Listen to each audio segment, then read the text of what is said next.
Olá, sexto ano, bom dia. Vamos concluir a nossa correção da lista de revisão.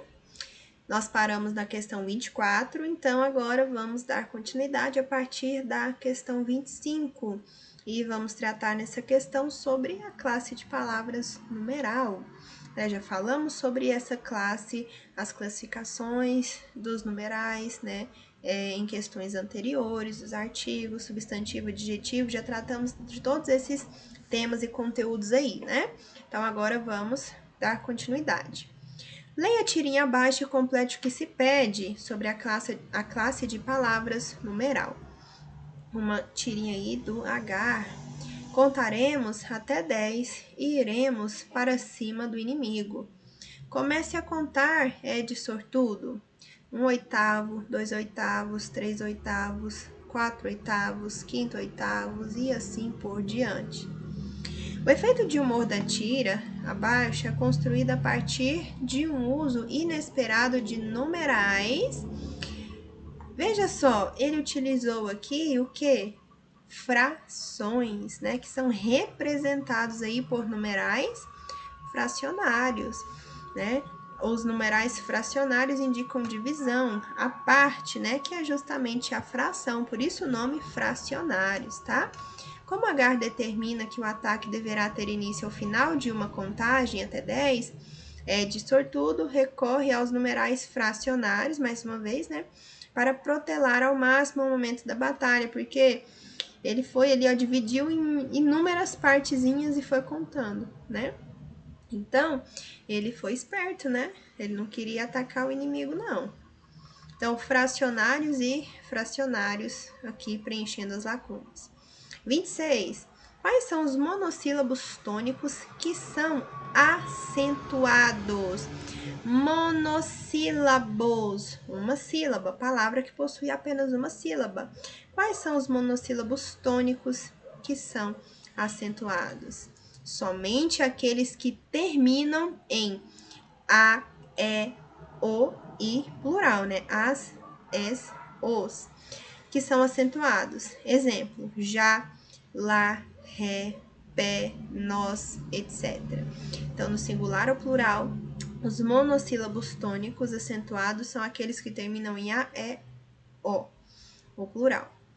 27. E quanto à acentuação das palavras proparoxítonas? A regrinha de acentuação das proparoxítonas, como eu já falei para vocês na aula, é a mais fácil, porque todas as palavras proparoxítonas são acentuadas. E nós temos que relembrar, o que são essas palavras proparoxítonas? São as palavras que têm a antepenúltima sílaba como a tônica, ou seja, a mais forte.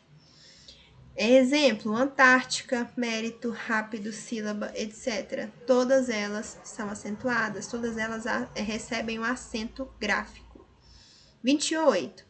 Quando as palavras oxítonas recebem acento gráfico? As oxítonas, por sua vez, são aquelas em que a última sílaba é a tônica.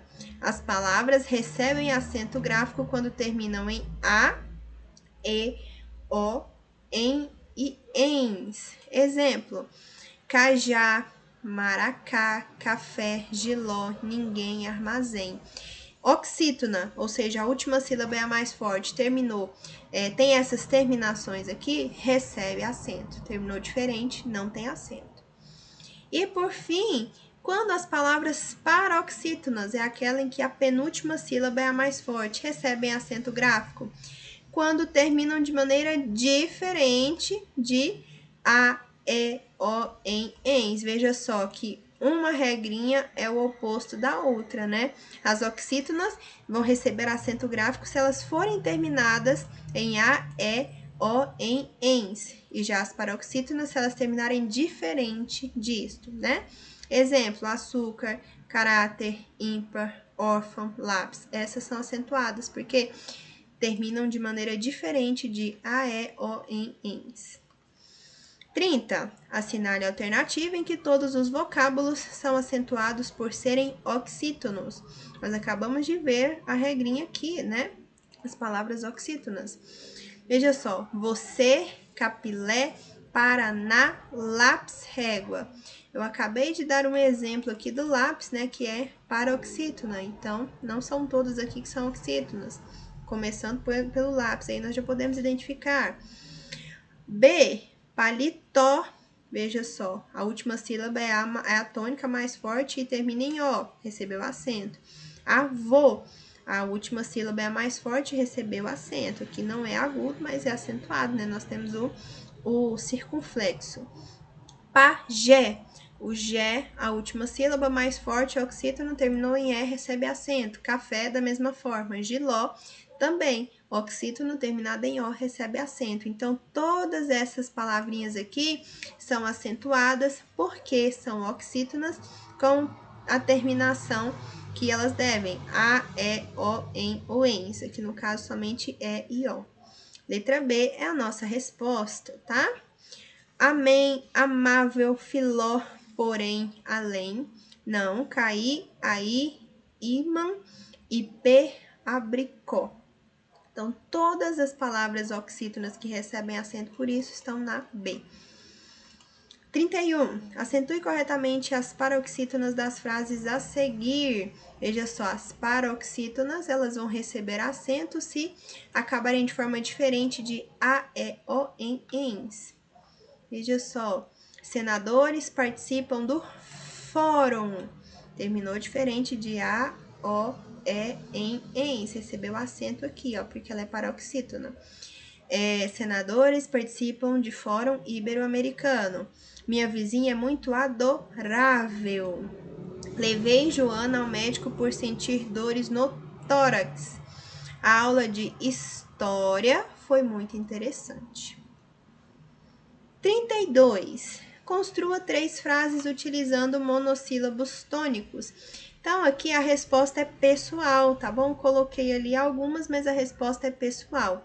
Não é para copiar simplesmente essas aqui. Você vai colocar as suas, você só vai pegar uma palavra que é monossílaba tônica e vai construir uma frase, tá?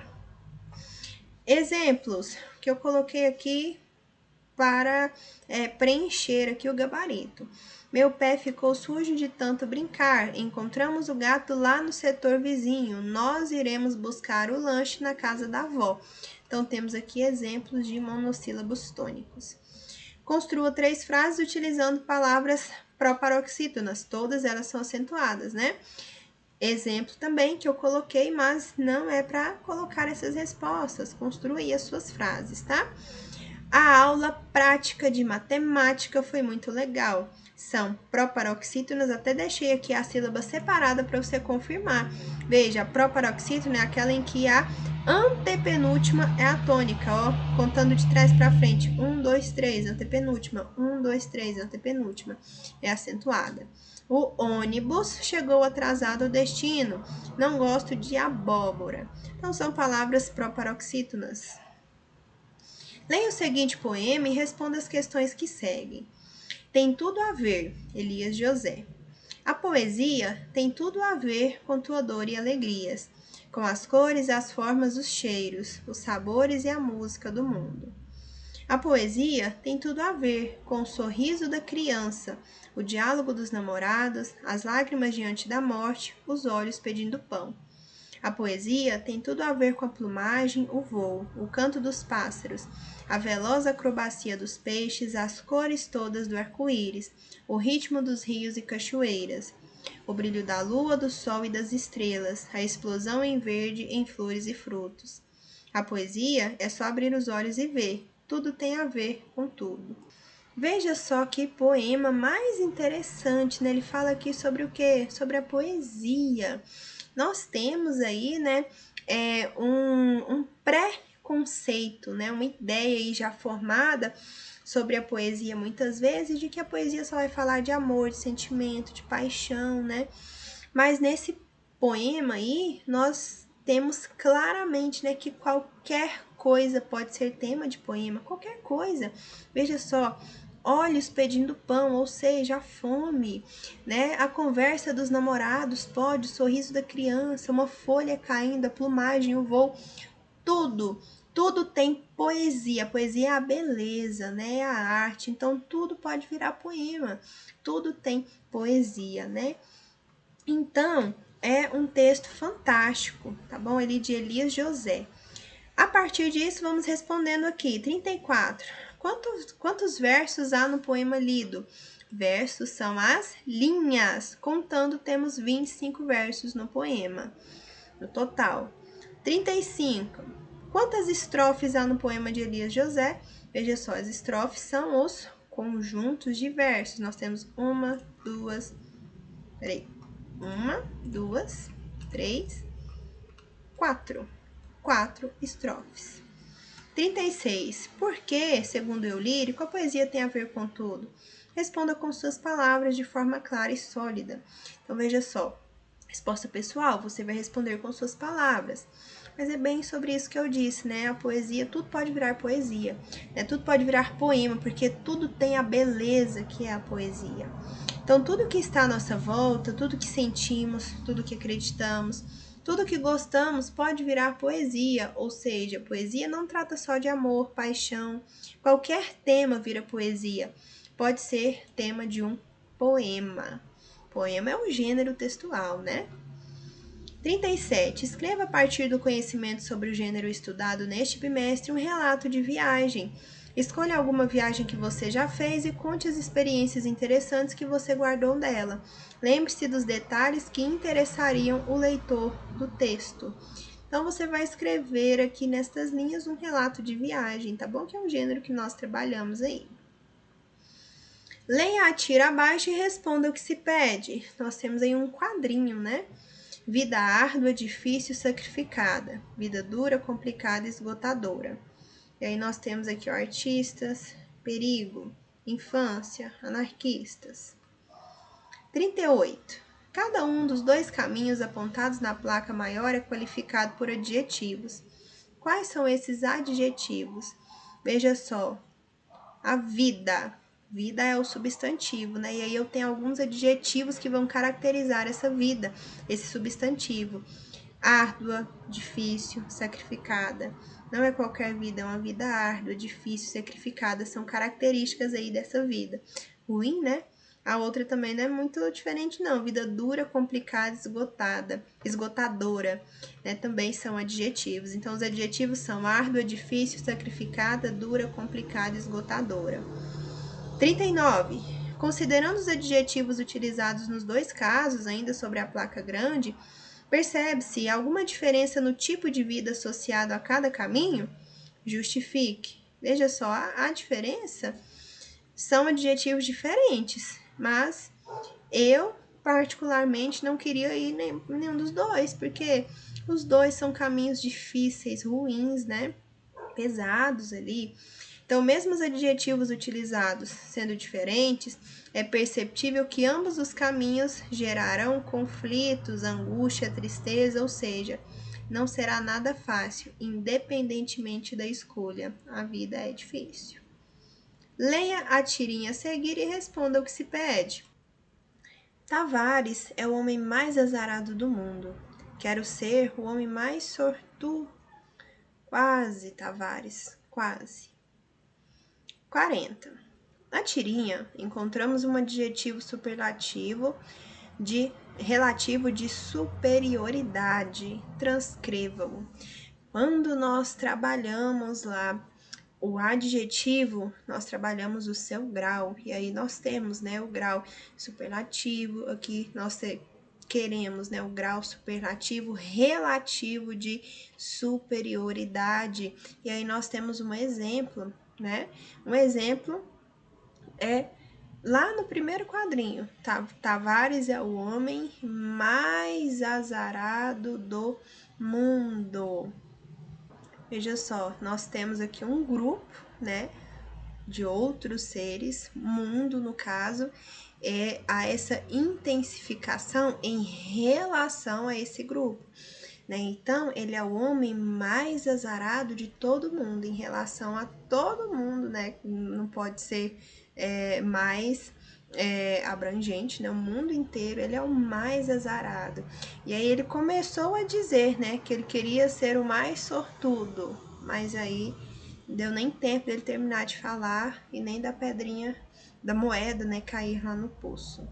Então, no primeiro quadrinho nós temos aí esse adjetivo que está, né, no grau superlativo relativo de superioridade, mais. 41. Ao estudarmos a classe de palavras adjetivo, vimos que ela se flexiona em relação ao grau. Indique quais os graus do adjetivo e a classificação de cada grau. Aqui nós já vimos né? Superlativo relativo de superioridade. Aí nós temos o grau comparativo de igualdade, superioridade e inferioridade. Grau superlativo absoluto, sintético e analítico, aquele que eleva, né, a característica, o adjetivo ali ao extremo. E o grau superlativo relativo, superioridade e inferioridade. Então, nós temos aí essas 3 flexões de grau. Não é variação, é flexão de grau do adjetivo, e cada qual com suas classificações. 42. Indique qual o grau comparativo de cada frase. Nós já vimos aqui na questão anterior que nós temos o grau comparativo de igualdade, superioridade e inferioridade. E aqui você vai me dizer: meu candidato é menos desonesto do que eu. Veja, é uma relação de comparação, né, dessa característica, no caso aqui, desonesto. Menos indica inferioridade, né? Então, é um grau comparativo de inferioridade. B, este candidato é tão honesto quanto os demais candidatos do seu partido. É uma comparação, grau, né, comparativo entre o candidato e os demais, né? Ele é tão quanto. Aí nós temos de igualdade, né? É uma relação de igualdade. C, aquele aluno é mais desatento do que nervoso. Aqui agora é grau comparativo de superioridade, tá bom? Ele é mais desatento. 43. Indique qual grau superlativo de cada frase. Vimos aqui na questão 41, nós temos o grau superlativo absoluto, sintético e analítico e o relativo de superioridade e inferioridade. Você vai indicar aqui em cada uma dessas frases. A, ele é o menos egoísta de todos. É o grau superlativo relativo de inferioridade. B, este é um piloto velocíssimo. Agora, não é relativo mais, é absoluto, eleva essa característica ao extremo e é sintético, tá? Porque nós temos a terminação na própria palavra, ao contrário deste exemplo de baixo, né? Dessa alternativa abaixo. Este é um piloto muito veloz. Eu tenho uma palavrinha que vai indicar aí esse grau, né? Absoluto, que é o muito. Então, ele é analítico, grau superlativo absoluto, analítico. D, este é o mais interessante dos livros que li. Agora é o grau comparativo de superioridade, tá bom? Aqui não é superlativo, é comparativo, né? Então, aqui, esse enunciado fala só do superlativo, mas abaixo nós temos, a última opção é comparativa. Leia a tirinha e responda o que segue. Uma tirinha de H. Por que o novo vestido de metal da Oni está enferrujando na chuva? Ah, você conhece os adolescentes. Eles não vestem nada que pareça novíssimo. 44. Um mesmo adjetivo ocorre 2 vezes nessa tirinha. Adjetivo, aquela classe de palavras que indica característica, né? Então, veja só. Porque o novo vestido de metal, novo aqui está caracterizando vestido, né? E lá na frente nós temos o novíssimo, é novo também, mas aí o grau do adjetivo, né, está flexionado. Nós temos aqui o grau superlativo absoluto, relativo absoluto. 44, o mesmo adjetivo ocorre 2 vezes. Qual? Novo e novo. Novo na fala de Agar no primeiro quadrinho e novíssimo na fala da esposa dele no segundo quadrinho. Esqueci o nome dela. Novo e novíssimo. 45. Com relação à flexão, qual é a diferença entre essas duas ocorrências? É o que eu disse, né? Um não está flexionado em nenhum grau, o outro está no absoluto sintético, grau relativo, superlativo, absoluto sintético. O primeiro uso, o novo, não está flexionado em nenhum grau. Já no segundo, o adjetivo está flexionado no grau superlativo, absoluto, sintético. Novíssimo, tá bom? É absoluto e não relativo. 46. Nas expressões a seguir, circule ou sublinhe, né? De vermelho, os substantivos e de azul, os adjetivos. A. Casa amarela. Qual é o substantivo? Casa. Casa é o nome, né, do objeto, ali no caso, né, o imóvel, a casa. E eu tenho uma característica amarela. Não é qualquer casa, é uma casa amarela. Então, de vermelho o substantivo, azul aqui o adjetivo. B. Porta e janela pintadas. Porta, janela são substantivos e pintadas é o adjetivo. C. Alunos compromissados. Alunos substantivo, compromissadas aí. Compromissados é o adjetivo. D. Menino apaixonado. Menino, substantivo, apaixonado, adjetivo. 47. O que são adjetivos biformes? E abaixo nós temos na 48 o que são substantivos, adjetivos uniformes. Veja só, bi é dois, uni, forme, forma.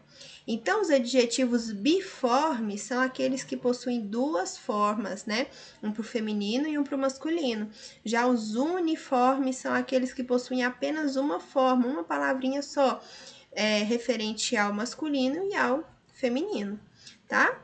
Então, respondendo a 47, são os adjetivos que apresentam uma forma no masculino e uma no feminino, em relação ao gênero, né? Por exemplo, esperto, esperta, eu tenho a forma masculina esperto e a forma feminina esperta. Bonito, bonita, carinhoso, carinhosa, etc. Esse tipo de adjetivo se flexiona tanto em gênero quanto em número, singular e plural. Agora, os uniformes são aqueles adjetivos que apresentam somente uma forma que funciona tanto para o feminino quanto para o masculino. Por exemplo, alegre, humilde, gentil, honesto, etc. Esses adjetivos concordam somente em número com o substantivo ou substantivos aos quais se referem. Veja só, menino alegre, menina alegre, uma forma só. Agora, menino bonito, menina bonita, duas formas. 49. O que é locução adjetiva? A locução adjetiva é o conjunto de duas ou mais palavras com valor de adjetivo. Exemplos: amor de mãe, locução adjetiva. E nós temos o adjetivo materno. De mãe são duas palavrinhas que funcionam como uma só, né? O adjetivo. Saco de lixo, locução adjetiva. Agora, essa daqui nós não temos aí a forma simples, né, sem ser locução. 50. Conceitue a classe de palavras artigo e indique quais são as classificações. Por último, né, aí no bimestre nós vimos sobre a classe de palavras artigo e também sobre a classe de palavras numeral. Vou querer que vocês conceituem aí e apresentem as classificações. Artigo é a palavra variável em gênero e número que antecede o substantivo, determinando ou indeterminando o seu sentido. Classificam-se em determinados, os, as, e indeterminados, uns, umas. O numeral são palavras que utilizamos para designar quantidade, ordem, codificação, divisão, multiplicação. Representa a quantidade indicada pelo número. O número é a ideia, né? A ideia de quantidade. Algarismos são símbolos matemáticos, aqueles que vocês utilizam, né? Nós utilizamos para fazer continhas, né? Aqui, ó, nós temos a numeração aqui, ó, 5, 1. Isso daqui são algarismos. Né? Agora, os numerais, por sua vez, se classificam em cardinais, ordinais, fracionários e multiplicativos. Então, o numeral é a palavrinha, é o nome que nós utilizamos para representar essa ideia de quantidade, que é o número, tá? 52. Qual a diferença existente entre os pronomes pessoais e pronomes demonstrativos? Nós vimos isso hoje, né? Nós temos uma videoaula aí só sobre pronome pessoal e demonstrativo. Construa essa resposta levando em consideração o conceito e a função deles. Está lá no livro de língua portuguesa também, tá? Lá no capítulo 6, no finalzinho do capítulo 6. Pronomes são palavras que substituem, representam ou acompanham o substantivo. Estão ali, né? Pronome, pelo nome. Os pronomes pessoais indicam a pessoa do discurso, quem fala, com quem se fala e de quem se fala. Agora, os pronomes demonstrativos, por sua vez, são utilizados para indicar a posição dos substantivos em relação às pessoas gramaticais. Então, um tem a ver com o outro, né? Indica aqui a pessoa do discurso, o outro vai indicar aqui a posição dos substantivos em relação às pessoas gramaticais, nessas pessoas do discurso. 53. Leia o texto e marque a alternativa correta em relação aos substantivos. O anúncio do vencedor do Prêmio Nobel de Literatura de 2016 surpreendeu muitas pessoas. No dia 13 de outubro, a Academia Sueca anunciou que o astro norte-americano da música pop, Bob Dylan, era o premiado. A escolha foi recebida com pouca receptividade por alguns e com alegria e reconhecimento por muitos.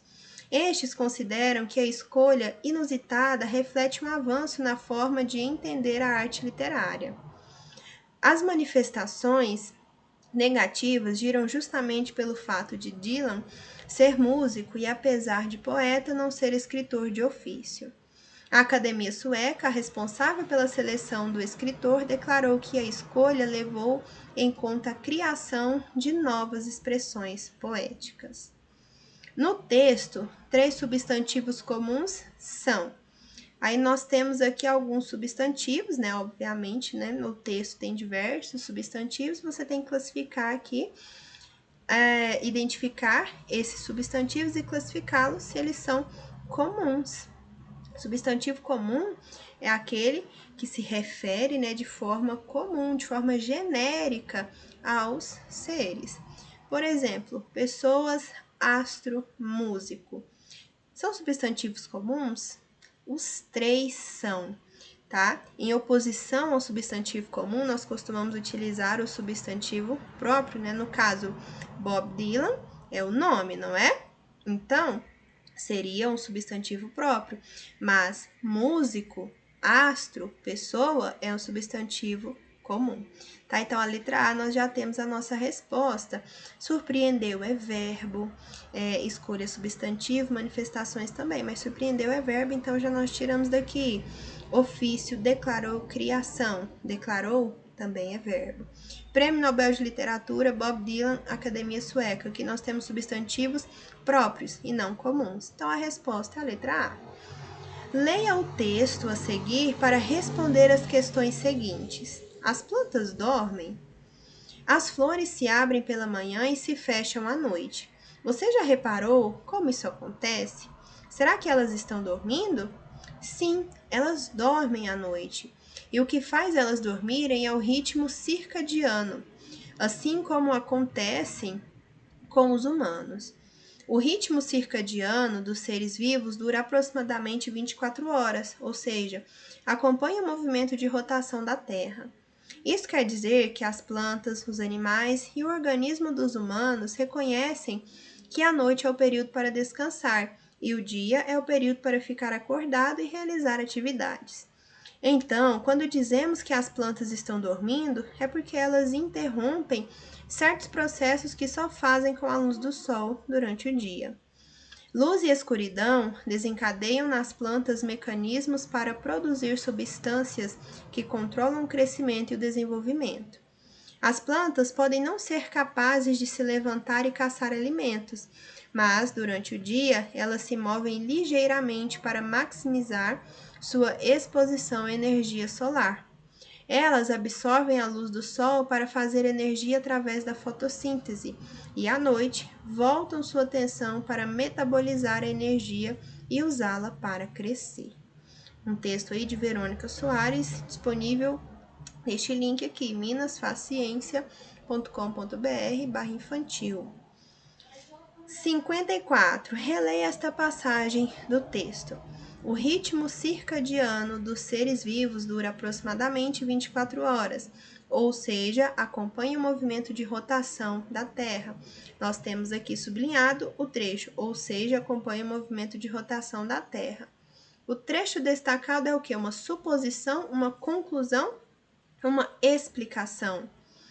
Pessoal, está explicando o que foi dito antes. Veja, o ritmo circadiano dos seres vivos dura aproximadamente 24 horas, ou seja, acompanha o movimento de rotação da Terra. Está explicando, né, essa questão aqui das 24 horas, né, da duração desse ritmo circadiano, explicando, trazendo mais informações para que fique bem claro. Então, é uma explicação. Letra C. Isso quer dizer que as plantas, o vocábulo grifado, faz o quê? Retoma uma informação, anuncia uma informação ou complementa uma informação? Veja só, vamos identificar aqui no texto, ó. Isso quer dizer que as plantas, os animais e os organismos dos humanos reconhecem que a noite é o período para descansar. Isso o quê? Já foi dito, né? A questão do ritmo circadiano dos seres vivos, que dura 24 horas e acompanha o movimento de rotação da Terra. Isso daqui quer dizer, né, que até as plantas reconhecem que a noite é para descansar. Então, o isso, ele vai retomar informação, né, a respeito aí do ritmo circadiano, tá? Então, ele retoma uma informação. Ele, inclusive, é um pronome, né, que nós vimos um pronome demonstrativo que retoma uma informação. Letra A. 56. A autora dirige-se diretamente ao leitor no fragmento.